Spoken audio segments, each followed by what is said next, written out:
Bon combattant. Nous le soutenons et nous croyons tous en lui. Je prie pour sa réussite et pour qu'il obtienne tout ce qu'il souhaite. Je veux que tu donnes tout. Soigne tes attaques et pense à travailler ton endurance. Sinon, ça va être vite plié.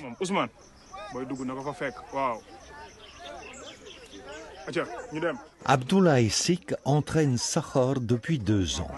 Ce dernier est financé par un sponsor qui mise évidemment sur les victoires de son poulain. Bien joué. Tu lui as mis la pression. Il y a 2 types de lutteurs. Certains combattent comme si c'était quelque chose d'inné, alors que d'autres s'entraînent pendant des années pour devenir des compétiteurs.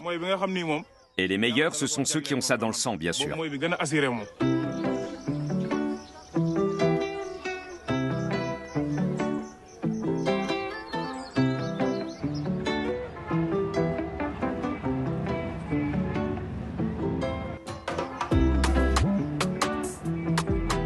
Gorgui a promis à son ami d'assister au combat. En attendant, il va partir 2 jours pour rendre visite à sa famille en Casamance, dans le sud du Sénégal. Pour s'y rendre, il partage un taxi-brousse avec d'autres voyageurs.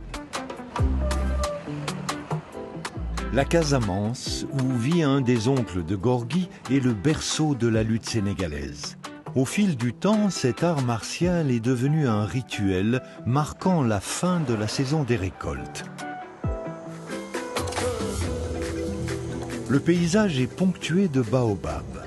Protégé et vénéré par les populations, l'arbre de vie, ou arbre pharmacien, comme on le surnomme ici, est considéré comme sacré. Ses fruits donnent un jus savoureux. Le Sénégal se partage en 2 zones climatiques. Le nord du pays, aride, borde le Sahara, tandis que dans le sud règne un climat tropical.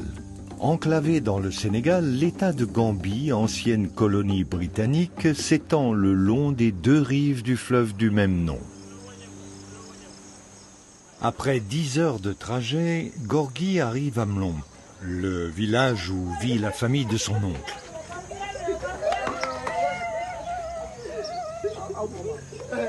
Ça fait plaisir de vous voir.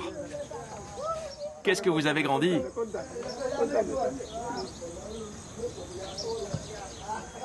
En Casamance, grâce au climat, la vie semble moins rude que dans le nord du pays.